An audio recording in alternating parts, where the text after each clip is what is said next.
Hey, I'm glad you're here. I'm Adrienne. You've tapped into the first episode of your Love Fix. Did you know that you have the power to make the world a better place? Did you know that you matter and that you, yes, you, have enormous value? Your capacity to make the world a better place is also probably much bigger than you think.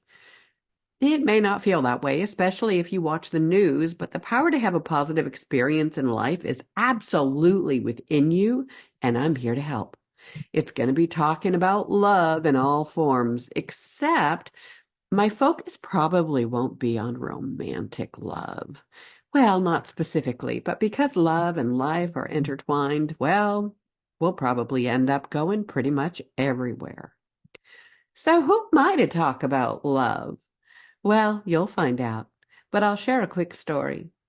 When I was in my late teens, somebody told me, if you don't love yourself, you can't truly love anyone else.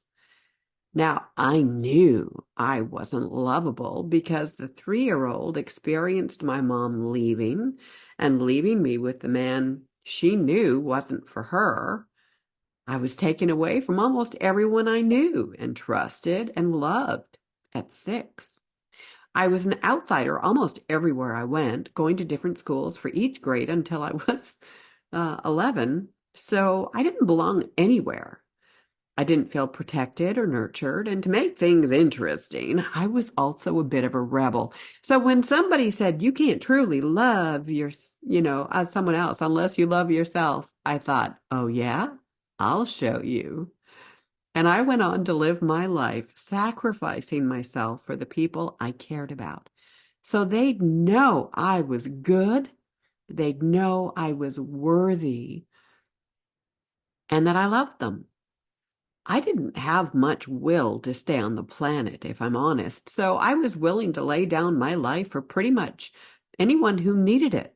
It was a pattern I carried well into adulthood. Man, what an error in judgment, but it felt so noble and loving, and it hurt my relationships and even my health. So our society is somehow built in, well, at least I can speak from the perspective of women, that self-sacrificing and love are the same. Spoiler alert, they are not. So there's this old and wonderfully true saying, we teach people how to treat us by how we treat ourselves. So how are you teaching people to treat you? Just curious. Are you teaching them that you're someone to be cared for and loved? Are you teaching them that you don't matter? Are you teaching them that you're worthy of unconditional love?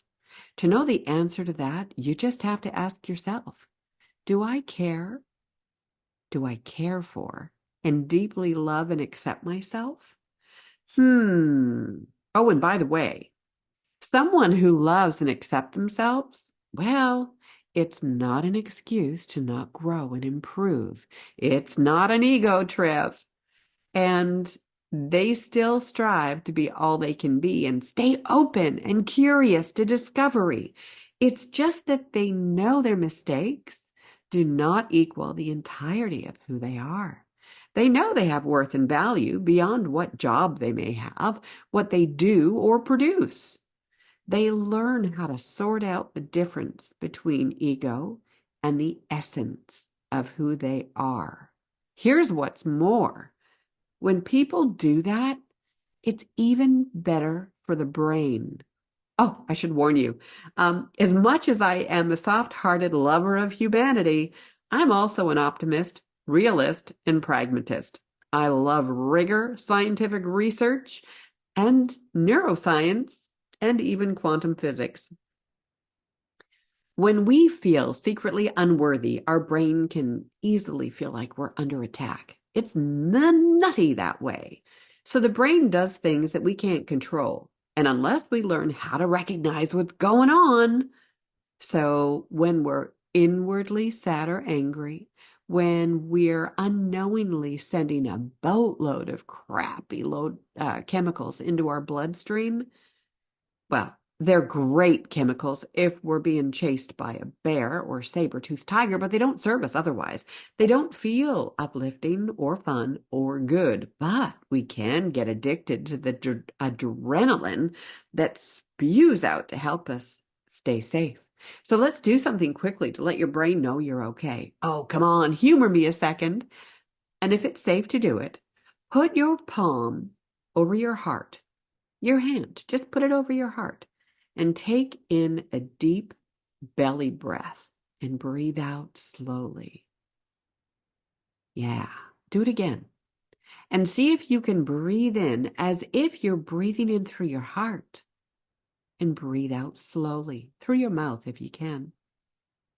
And if your day gets hairy today, take a moment, even if it's when you head into the bathroom, take a sec to breathe in as if through your heart.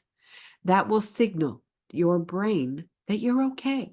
Because you know what? A whole bunch of us live in this constant state of survival without even knowing it. Our cortisol levels go up. That means more fat around the belly. That means our adrenals often get out of whack, and a bunch of other stuff too. I won't bore you with it now. But it's important that that breath, that's all it takes to signal to your brain that you're actually okay. If your day gets hairy, take a moment, even if it's when you head into the bathroom. Take a sec to breathe in as if through your heart. That will signal to your brain that you're okay. Then just know, even if you're not sure you believe it, know that someone else has the absolute knowing that you matter and you deserve love. Because I know it's true. You are loved. So, hey, come back next time to hear about love at work. It just might surprise you. Thanks for tuning in. These'll all be quick. Take care. Bye.